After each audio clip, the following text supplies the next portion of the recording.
Eleanor Whitmore placed the $2 million check on the table without looking the man across from her in the eye. She had done exactly this 11 times before, and 11 men had failed. Her father's 1971 Lamborghini Miura still sat in the glass garage like a $4 million coffin. Untouched, silent, draped in black velvet. But the man standing before her today wasn't wearing a suit.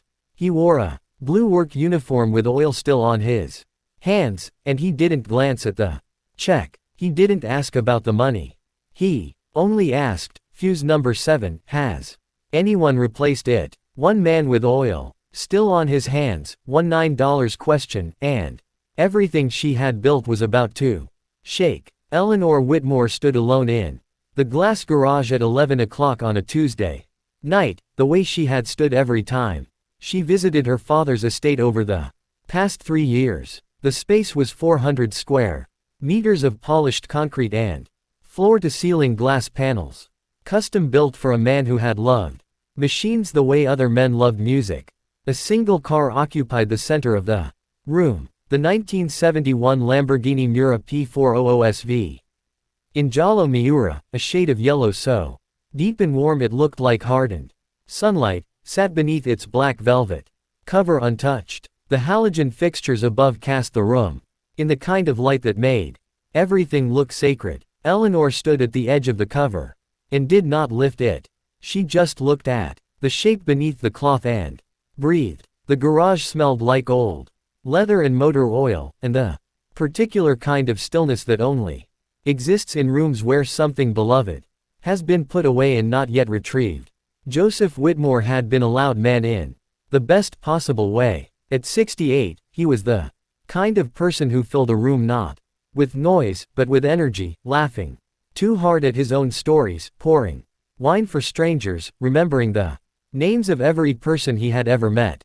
He had raced cars recreationally in his 40s, never professionally, but with a competitive joy that embarrassed his pit crew and delighted every spectator. The Miura had been his second great love, behind only his wife Margaret. He had purchased it in 1988 at a private auction in Geneva, flown it home, and spent 3 months restoring it himself in the driveway of their first house in Oak Park. In the summer of 1991, he and Margaret had driven it through 12 states in 22 days. No itinerary, no hotel reservations, just 2 people in a screaming Italian V12 and an open road. Eleanor had grown up looking at the photographs on the hallway wall. Her mother's hair whipping across her face. In the open air, her father's hand on the wheel, both of them grinning like teenagers. She had memorized those photographs before she could read. On the night Margaret Whitmore died, the Lamborghini had been idling in the garage. Joseph had been warming it up for an early morning drive the following day, a habit he kept through every season. At 11:47 that night, while Eleanor was still driving to the hospital and Joseph was sitting in a waiting room holding a paper cup of cold coffee, the engine cut off. No warning, no sputtering. One moment it was running, the next it was not. By the time Joseph returned home 3 days later, the car had not been touched.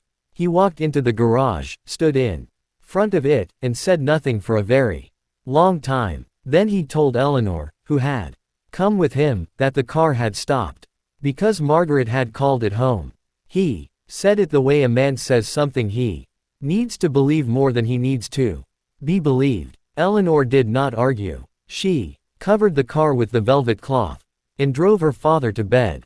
And Joseph Whitmore, a man who had been loud and alive and constantly in motion, began to grow quieter. He stopped eating regularly. He stopped taking calls. He moved through his days the way a man moves through a room he is already leaving. Within 18 months, he was at Mercy General, his lungs failing in the slow, patient way that grief accelerates everything it touches. The call that changed Eleanor's course came from Dr. Isaac Brennan on afternoon 3 weeks before she hired Lucas Grant Drive. Brennan was a careful man who chose his words the way a watchmaker chose components, precisely and without waste. He told Eleanor that her father's physical decline had reached a plateau.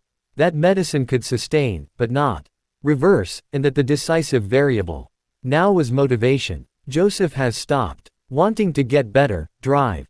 Brennan said, I have watched this happen in patients before. When a person decides that the life ahead of them holds less than the life behind them, the body begins to follow that decision. What your father needs is a reason to stay curious about tomorrow. Eleanor had asked what that looked like. In practical terms, Dr. Brennan paused. I don't know for certain, but he has spoken about that car 4 times in our last 2 appointments. Once about how it sounds at full throttle. Once about the way the gearbox feels on a mountain road. The other 2 times, he simply said that he missed it. Eleanor had not spoken for a moment. Then she said quietly, I'll fix it. She drove directly to the estate after the call, walked into the garage at 11 o'clock that night, pulled the velvet cover down, looked at the Miura's unblinking headlights in the halogen glow, and called her assistant Diana Walsh. Find me the best Lamborghini restorer in the country, she said. Money is not a factor. Money turned out to be exactly the wrong factor to emphasize. Within 48 hours, Diana had arranged the first of what would become a long and humiliating procession. 3 specialists arrived from Los Angeles in the first 2 weeks. Men with business cards printed on heavy stock and confidence that entered the room. Before they did, they diagnosed a blocked fuel delivery system and proposed a complete overhaul for $180,000. Eleanor approved it without negotiation. The work was done with the kind of theatrical precision that implied success was guaranteed. The invoices were itemized and professional. The explanation of what had been accomplished filled 4 pages. The car did not start. The specialists offered a follow-up assessment. Eleanor showed them the door. A specialist arrived from Miami in week 3, an Italian-born engineer named Adriano, who had worked at Lamborghini's facility in Sant'Anna Bolognese during the 1980s, and who carried the particular authority of a man who had touched the original. He inspected the car for 35 minutes, spoke in clipped, declarative sentences, and announced that the V12 engine block had developed irreparable internal tolerances and required a complete rebuild. $320,000. 6 weeks. He was certain Eleanor approved the work. 6 weeks later, the car still would not start. The engineer returned her call on the 7th attempt. The work had been done correctly, he insisted. The problem must lie elsewhere. Eleanor thanked him and did not call back. By the 8th week, the specialists were arriving in overlapping waves. 2 firms from New York with backgrounds in classic car auction preparation, a team from a concours restoration house in Scottsdale, independent consultants from Chicago and Atlanta whose credentials were impeccable and whose results were uniform. Each man had a theory. Each theory cost money. The carburetor was replaced, the ignition coils were replaced, the distributor cap and timing chain were replaced. A fuel pump that cost $22,000 was installed and subsequently removed when it made no difference. One consultant spent 4 days on the electrical system and left behind 40 pages of documentation in a car that was exactly as silent as it had been when he arrived. By the time 11 specialists had come and gone, Eleanor had spent $1,700,000, and the Miura had not made a single sound. The final specialist before Lucas Grant was a man named Adrian Mercer, 52 years old, based in Beverly Hills. The author of 2 well-regarded books on Italian sports car restoration, a recurring feature subject in automotive publications, and the acknowledged authority on Lamborghini Miura engineering in North America. He arrived in a Rolls-Royce Silver Shadow and brought 3 assistants. He looked at the car for no more than 20 seconds before turning to Eleanor and delivering his verdict with the smooth confidence of a man who had never considered the possibility that he might be wrong. The wiring harness in early generation Miuras is as complex as a Swiss movement, he said. Every previous team has been working around the problem rather than at the source. I will replace the entire harness, every centimeter of it. $400,000. 3 weeks. I guarantee the result. Eleanor asked whether he had examined each individual component before drawing this conclusion. Adrian Mercer smiled, not unkindly, but with the condescension of a man who considers thoroughness a quality reserved for people with less experience than himself. 30 years in this field, he said, do not require itemized confirmation. Eleanor signed the contract. 3 weeks later, on a gray Tuesday morning, Adrian Mercer called Diana and asked to speak with Eleanor. He explained, at length, that the wiring harness replacement had been executed flawlessly, that the car's electrical architecture was now comprehensively renewed, and that the persistent failure to start indicated a problem that was, in his professional assessment, likely congenital to this specific chassis. A known issue in a small number of early P400 SV units that had no reliable remedy. He returned $200,000 and flew home the following morning. He did not apologize. Eleanor stood in the garage that evening, with the lights off, the halogen fixtures dark for the first time since she'd begun this process, and she looked at the shape of the Miura under its cloth in the thin light that came through the glass panels from the grounds outside. For a long time, she did not move. The total was $1,700,000. 11 specialists, 3 years of her father's silence, one car that would not speak. She pressed the heel of her hand against her eye. No one was watching. She called Diana the next morning. I don't want another expert, Eleanor said. Her voice was flat and controlled, in the way that only barely suppressed exhaustion can produce. I want someone who actually knows how things work. No reputation necessary. No publication history. Someone who genuinely cares about these machines. Diana was quiet for a moment on the other end of the line.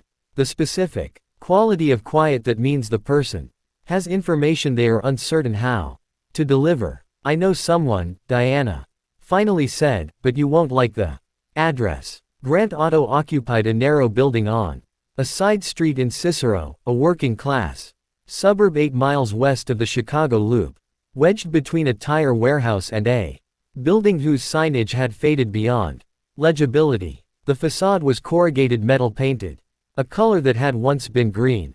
The sign above the roll-up door read Grant Auto in block letters that had been repainted at least twice, each layer slightly thicker than the last. When Diana arrived at 8:15 on a Wednesday morning, the roll-up door was open. A classic rock station was playing from a small radio on a shelf near the door, and a pair of work boots was protruding from beneath a 1984 Chevrolet Caprice that was up on jack stands.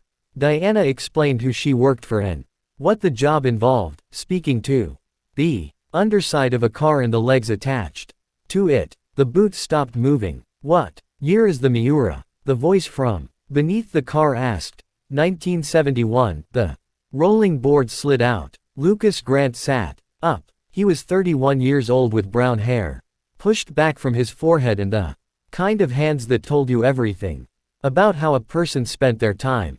Knuckles slightly enlarged, nails kept short, a thin scar along the inside of the right thumb from a compression fitting that had let go without warning 4 years earlier. He looked at Diana for a moment. P400 SV or SVJ? Diana did not know the answer. Lucas stood up, wiped his hands on a rag, and said, "Give me the address." Lucas Grant had enrolled in the automotive engineering program at Illinois Institute of Technology at 19, and dropped out at 21, not because of academic failure, but because his father, Raymond Grant, had suffered a stroke in the middle of Lucas's junior year that left him unable to operate the shop he had run for 26 years. Lucas came home and did not go back. He had told himself for years that he would finish the degree eventually, a fiction he had mostly stopped maintaining by the time he was 25, when the shop's regulars had become his Regulars and the rhythms of the place had shaped themselves around him. What he had never stopped doing was reading. The shelf in the back office held 40 years of service manuals, technical journals, and factory documentation. Italian, German, French, Japanese, most of it accumulated by his father, the rest acquired by Lucas himself at estate sales and auto shows, and from the estates of mechanics whose families didn't know what to do with 300 pounds of technical paper. The Lamborghini Mura section occupied half a shelf and included the original factory wiring diagrams for every production year between 1966 and 1973, printed on paper that had gone translucent at the folds. Lucas had read them all. He had read them the way other people read novels. Not to memorize data, but to understand the logic of a particular mind working through a particular set of problems. He printed the 1971 wiring diagram before he left the shop and folded it into his breast pocket. The meeting at the Whitmore estate was not comfortable for either party, which meant it was honest in a way that Eleanor's previous meetings with specialists had not been.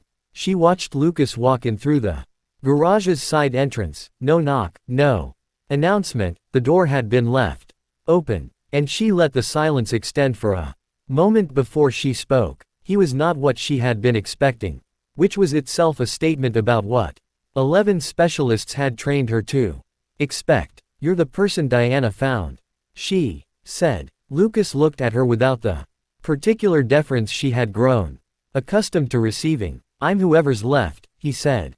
It was not aggressive. It was simply accurate. Eleanor told him the history in 4 minutes. 11 specialists, $1,700. No result. She placed the $2 million check on the surface of the tool cabinet beside the car and told him the terms. Fix it and the check was his. Fail and she would pay $500 for his time and he could leave. Lucas did not look at the check. He looked at the car. He walked around it once, slowly, both hands at his sides, eyes moving from the roof line to the sill line to the rear engine cover and back. When he reached the front of the car, he placed one hand flat on the hood, gently, the way a doctor places a hand on a patient's chest to feel what the instruments miss, and stood still for a moment. Then he asked Eleanor, when the engine cut off that night, was it immediate or did it run for a few seconds and then die? Eleanor stopped. She thought about it. Immediate, she said. My father said. One moment it was running and the next it wasn't. Lucas nodded. Once. That's the first question anyone has asked me. That wasn't about parts, Eleanor said quietly. Lucas had already moved to the front of the car and was reaching for the hood release. He did not use the diagnostic computer that 3 of the previous specialists had wheeled in on dedicated carts. He used a flashlight, a compact LED unit he carried in the breast pocket of his jacket, and the wiring diagram he had printed that morning. He worked in silence, moving his fingers along each wire bundle with the patience of a man following a sentence to its conclusion, tracing circuits backward from their terminal points toward their origins. Eleanor stood 6 feet away and did not speak. Diana stood near the door. 8 minutes passed, then Lucas stopped. His hand had come to rest near the fuse block mounted on the firewall behind the passenger compartment, a block of 42 individual fuses arranged in a grid, each governing a specific circuit in the car's electrical architecture. He held his flashlight steady on position 7. He did not speak for a moment.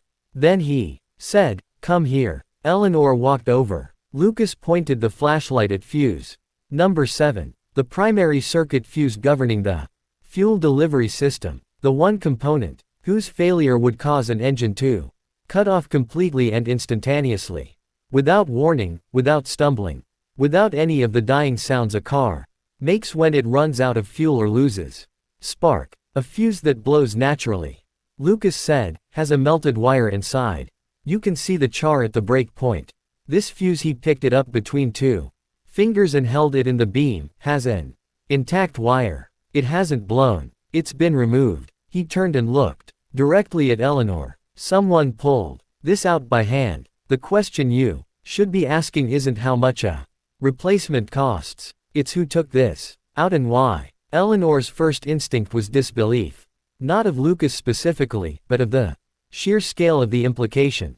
She had paid $1,700,000 over 3 years, and the answer was a component that cost $9 at an automotive supply counter. She stood very still for a moment with her arms folded. "You're certain?" she said. It was not entirely a question. Lucas did not flinch. He held the fuse up under the beam of the flashlight and walked her through the physical evidence with the calm of a man who had spent his career in the space between what people assumed and what was actually true. A blown fuse broke at the wire and showed thermal damage at the break point. This fuse was structurally intact. The wire was unbroken, uncorrupted, undamaged by heat. It had been seated in its position, had held its circuit intact for an unknown period, and had then been removed physically from its mounting. Not vibrated loose, not corroded out. Extracted. Eleanor looked at it for a long time. Then she said, "Can the camera system from the garage be pulled up to 3 years ago?" Diana was already reaching for her phone. The estate security system maintained a rolling archive of 90 days of footage and a permanent archive of event-flagged recordings. Any detection of motion, door access, or environmental change triggered an automatic save that was stored indefinitely on the estate's private server. The night Margaret Whitmore died was among the saved events, flagged by the motion sensor in the garage at 11:47 post-meridian. Diana pulled the recording on a laptop she had set up on the tool cabinet. Eleanor and Lucas stood together and watched. At 11:47 and 9 seconds, a door on the left side of the garage opened.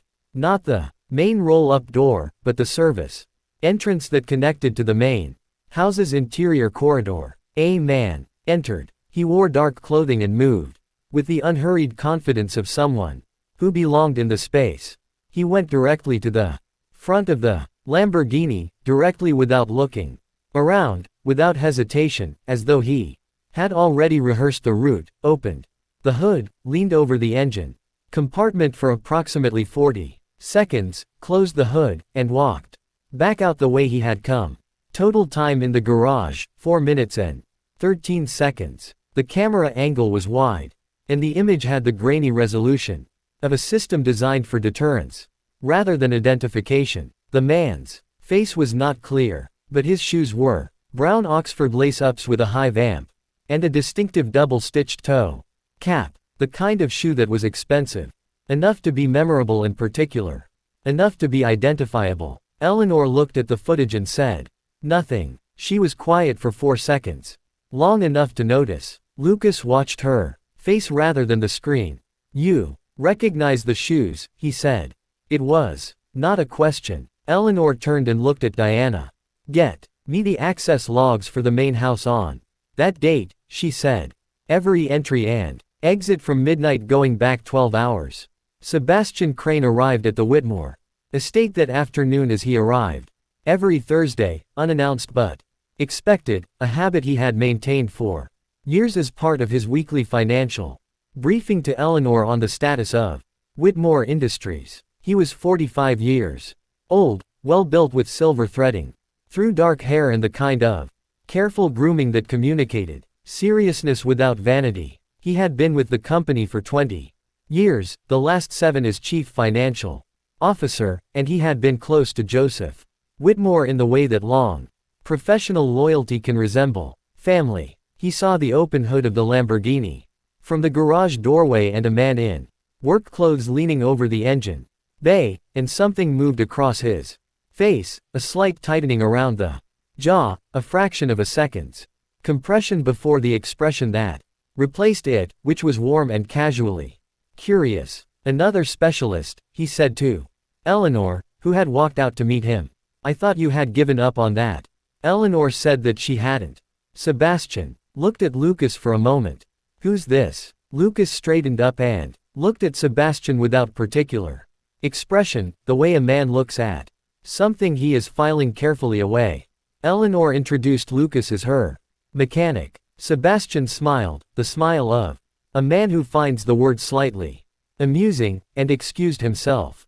He was halfway to the door when Lucas's eyes dropped to Sebastian's feet. Brown, Oxford lace-ups, high vamp, double-stitched toe cap. Lucas said nothing. He turned back to the engine bay and kept working. The access logs Diana retrieved by early evening were thorough. Sebastian Crane had entered the main house at 11:31 post Meridium on the night Margaret Whitmore died, a Thursday which was his day. He had exited at 12:04 in the morning. The garage motion event had been logged at 11:47. The timeline was precise and unambiguous. Lucas photographed the log on his phone, attached it to a message, and sent it to Eleanor without comment. Eleanor was in her father's study when the message arrived. She read it once, set the phone face down on the desk, picked it up again, and read it a second time. Then she called her personal attorney, Alexander Rourke, at his home number. It was 7 minutes past 10 o'clock in the evening. "I need a full financial audit," she said. 3 years, every transaction. Sebastian Crane had signing authority. On. Focus on anything related to mineral rights, extraction contracts, or real estate transfers. Rourke said he would begin in the morning. Eleanor thanked him and hung up. She sat in the dark study for a moment, in the chair her father had sat in every morning for 40 years, and she thought about the 11 specialists and the $1,700,000, and the $9 fuse and the 40 seconds of footage, and she thought about Sebastian Crane, who had worked beside her father for 20 years and who had stood in this garage the night Margaret died in, pulled a fuse out of a car and put it in his pocket. The audit results came back in 2 rounds. The first summary arrived the following morning at 6:47, a land rights transfer agreement executed 3 years earlier, granting extraction rights for a rare earth mineral deposit in southern Colorado to a holding company called Crane Allied Resources. The contract value was $340 million. On the Whitmore Industries side of the agreement was Joseph Whitmore's. Joseph Whitmore had been admitted to Mercy General 11 days before the contract's execution date. His medical records, which Eleanor had legal authority to access, noted that he was on a continuous morphine infusion for pain management and had been assessed as having limited cognitive clarity during the relevant period. No Whitmore family attorney had been present at signing. The second round of results arrived at noon and was more specific. The commission structure embedded in the contract had directed $48 million in advisory fees to Crane Allied Resources over the subsequent 30 months. The money had moved through 3 intermediary accounts before settling, and buried in the contract's appendix, in a paragraph written in the dense, subordinated language of a man who was betting that no one would read it carefully, was a collateral clause. The clause stated that in the event the Whitmore family disposed of certain listed personal assets, including the 1971 Lamborghini Miura registered to Joseph Whitmore, control of the extraction rights would transfer permanently and irrevocably to Crane Allied Resources. The car, in other words, had to stay broken. If Eleanor eventually sold it, which she would almost certainly have done after spending nearly $2 million and achieving nothing, Sebastian would have won everything. Lucas did not go home that evening. He sat in the garage on an overturned bucket, the Miura's hood propped open, the work light on, and went through every invoice and every repair order left by the 11 previous specialists, reading them the way he read wiring diagrams, looking for the logic beneath the language. He found it in Adrian Mercer's documentation, buried in the final page of a 43-page invoice, under a line item listed as third-party consultation services, was an $85,000 payment to an unnamed vendor referenced only by a routing number. Lucas photographed it. He sent it to Eleanor with a single line of text: "I'm not a detective, but someone paid to make sure this car stayed broken." Eleanor was still awake. She read the message and walked to the garage and stood in the doorway. Lucas was sitting on his bucket, the work light casting long shadows across the concrete, the open hood of the Miura framing him from behind. Eleanor looked at him for a moment. "How much do you know?" she asked. "I know what I can see," he said. "The rest is your problem." "It's becoming everyone's problem," Eleanor said. She sat down on a second bucket, a thing she had never done in this garage, and they stayed like that for a while, two people in a lit room at night, the car between them, thinking. Sebastian Crane arrived the following morning without a scheduled appointment. A departure from his established pattern. Significant enough that Diana flagged it to Eleanor before he reached the garage. He walked in with the composed directness of a man who has prepared his position and intends to deliver it cleanly. Lucas was at the front of the car. Eleanor was not yet in the garage. Sebastian stopped a few feet from Lucas and looked at him for a moment, measuring him the way a man measures an obstacle rather than a person. "I'm going to be direct," Sebastian said. "I don't know what you think you found. And I don't particularly care. I'll pay you $5 million cash to tell Eleanor Whitmore that this car cannot be repaired and go back to wherever you came from. You'll never work on a car worth more than $10,000 again if you stay, and you'll have $5 million if you leave. This is a straightforward offer." Lucas stood up from where he had been crouching. He was slightly taller than Sebastian, and considerably less composed in his appearance. The work clothes, the oil-stained hands, the expression of a man who is not surprised by very much. He looked at Sebastian for a moment, without speaking. "Here's what I see," Lucas said. "You walked into this garage the night Margaret Whitmore died and pulled the fuse out of this car.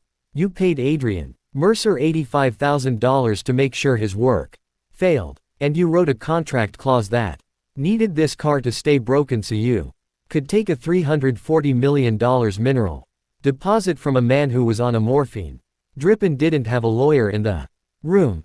$5 million doesn't buy any of that." Sebastian's face had gone entirely still, the particular stillness of a man who has just heard his own crime listed aloud and is calculating the distance to the exit. "You're a mechanic from Cicero," he said. "No one will believe a word you say." Lucas held his eyes. "The camera will," he said. Sebastian turned toward the door. He moved quickly, not running, but with the compacted velocity of a man who knows that the next few minutes will determine everything. He came through the garage door and stopped. Eleanor Whitmore was standing in the corridor outside, her phone in her hand, the recording application open. She had been there long enough. She had heard everything. Sebastian looked at her and she looked at him, and for a moment neither of them spoke. When Eleanor spoke, she did not raise her voice. She did not need to.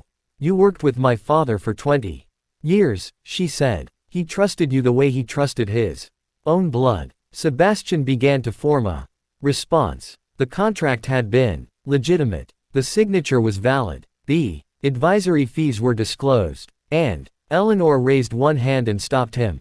A signature obtained from a man on continuous morphine without legal representation for a contract he had no capacity to review is void under Illinois statute. "My attorney has been awake since 10 o'clock last night. So has yours by now." Diana stepped into the corridor behind Eleanor. Two members of the estate security staff appeared behind her. Sebastian looked at Eleanor for one more moment, a look that contained something that might have been regret if it had been pointed at the right thing. And then he allowed himself to be escorted out of the building. He said nothing else. Eleanor stood in the garage doorway for a moment after Sebastian's car left the grounds. The morning light was coming in through the glass panels at a low angle, falling across the polished concrete in long, pale bars. She walked to the front of the Miura and looked at the open engine compartment. Lucas was already there, the replacement fuse in his hand, a standard automotive ceramic fuse in the correct amperage rating, purchased from an automotive supply store on his way in that morning for $9 including tax. He turned it once between his thumb and forefinger, then looked at Eleanor. Do you want to do it? He asked. Eleanor looked at the fuse, this small, cylindrical unremarkable object that had cost $9 and had held 3 years of silence. Inside it, she shook her head. You do it, she said. Lucas placed the fuse into its mounting, with the deliberateness of a man who understands that some technical actions carry more weight than their mechanics require. He did not rush. The fuse clicked into position with a sound so small it was barely audible over the ambient quiet of the garage. He stepped back and looked at Eleanor. Eleanor walked around to the driver's door, opened it, and sat down in the cockpit of the Miura for the first time in 3 years. The interior smelled like aged leather, and the particular warm dryness of a car that has been sealed and still for a long time, like a room that has been closed since someone left it. She placed her hands on the steering wheel. Her hands were not entirely steady. She fitted the key into the ignition and turned it. Nothing happened. She turned it again. The starter motor engaged, a high, spinning sound, and then the V12 found its voice, a deep resonant compound growl that built from the back of the engine bay and spread through the entire body of the car and out through the glass walls of the garage and into the morning air of the grounds outside. It was not a gentle sound. It was the sound that had been designed to be heard, the sound of 12 cylinders working in a sequence that an engineer in Modena had spent 3 years getting exactly right. In the late 1960s, Eleanor sat very still with both hands on the wheel. She did not speak. Lucas stood outside the car beside the open door and watched her face. He did not say anything. He simply nodded once, the quiet acknowledgement of a man who has done the thing he came to do. Eleanor called drive Isaac Brennan from the garage while the engine was still running. I need permission to bring a car to the parking lot of Mercy General, she said. 1 hour. I'll have it back on the grounds by noon. Dr. Brennan asked her to hold and was gone for 90 seconds. When he came back, he said, 3rd floor, north-facing windows. Drive it, where he can see it from the window. Joseph Whitmore was in bed when the Lamborghini pulled into the visitors' lot below. His room was on the 3rd floor. The nurse on duty later noted in the care log that at 9:52 in the morning, Mr. Whitmore, who had been largely unresponsive since the previous evening, sat up in bed without assistance and turned to face the window. He remained sitting for 11 minutes. Eleanor was standing in the lot below, visible from the window, her hand resting on the roof of the car. Joseph pressed his palm flat against the glass. From 3 floors below, Eleanor saw it. She raised her hand in a response.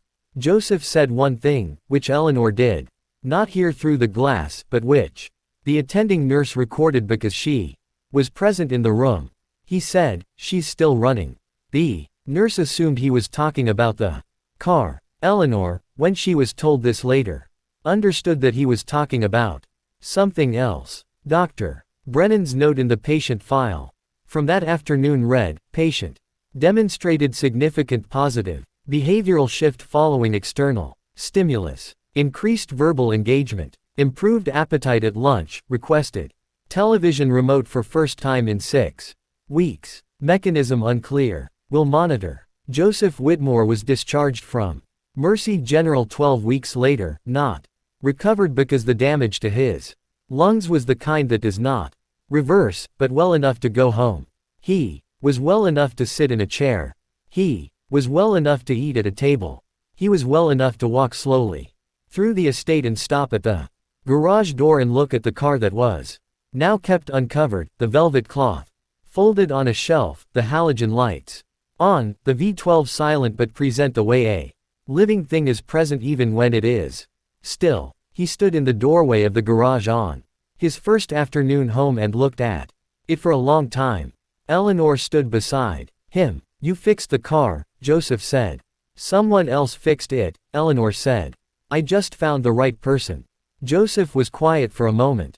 That's harder, he said. 6 weeks after Sebastian Crane was escorted off the Whitmore estate, he was formally indicted on 3 counts. Financial fraud in connection with the mineral rights transfer, procurement of a forged signature on a contractual document from a party without legal capacity, and 1 count of conspiracy to impede a lawful business investigation, the last of which stemmed from the $85,000 payment to Adrian Mercer. The $340 million extraction contract was declared void by an Illinois circuit court on the grounds that the signatory had lacked legal capacity and had been without independent legal representation. Whitmore Industries recovered the $48 million in advisory fees paid to Crane Allied Resources plus statutory interest. Adrian Mercer reached a civil settlement requiring him to repay the full $85,000 and surrendered his professional restoration certification in the state of Illinois. He did not contest either action. Eleanor offered Lucas Grant a formal contract 3 days after the fuse was installed, not for a single repair, but for the standing maintenance and care of the entire Whitmore family vehicle collection, 17 cars ranging from a 1953 Jaguar XK120 to a 1982 Ferrari Berlinetta Boxer, with a retainer that would have allowed him to close Grant Auto and relocate to a proper facility without financial concern. Lucas considered the offer for 1 day. He came back with a single condition: Grant Auto in Cicero would stay open. The shop would continue to operate for its regular customers, the Caprices and the Corollas and the pickup trucks that needed brakes before winter, because that was where his father had started, and because Lucas believed, in a way he did not spend much time articulating, that a man who stopped hearing ordinary engines would eventually stop knowing how to listen at all. Eleanor looked at him for a moment. "That's an unusual condition," she said. "No," Lucas said, "it's the reason I still know what I'm doing." On a Thursday evening, 3 weeks after the case had been referred to the state's attorney, Eleanor sat alone in the garage with the overhead lights off and only the halogen fixtures running, their light falling on the Miura the way it always had, from above, clean and direct, making the yellow paint look like something lit from within. She had started the engine when she came in. It was running now, steady and low, the sound filling the glass room with the particular resonance of a machine that had been designed to be heard and had waited a long time for the opportunity. She sat in the driver's seat without going anywhere, her hands on the wheel.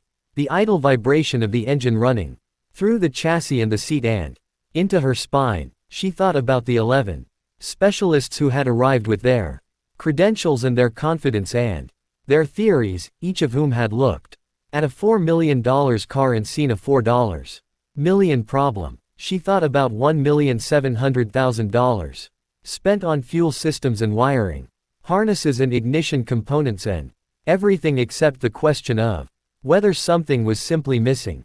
She thought about a man in a blue work uniform who had walked into this garage and looked at the car the way her father had looked at it, not as an asset or a problem or a professional challenge, but as a thing that had been built with logic and care, and that therefore had a reason for everything it did or failed to do. And she thought about a $9 fuse in a position number 7 sitting on a shelf in the Cicero shop right now, because Lucas had kept it not as evidence. The attorneys had copies of everything they needed, but because he said it was a useful thing to remember. There are problems that look enormous until someone asks the right question. There are years of silence that end with a click too small to hear across a room. There are things that money cannot purchase. Among them, the particular quality of attention that belongs to a person who learned to listen before they learned to charge for it. The engine ran on in the dark glass room, patient and deep, the way it had been built to run. And somewhere on the 3rd floor of a house in the western suburbs of Chicago, a man who had been growing quieter for 3 years sat in a chair by a window and thought about a road trip he had taken in the summer of 1991. 2 people in an open car in 12 states and no itinerary. And he was not entirely sure whether he was remembering it or planning it. And for the first time in a long time, that uncertainty felt like something worth staying for.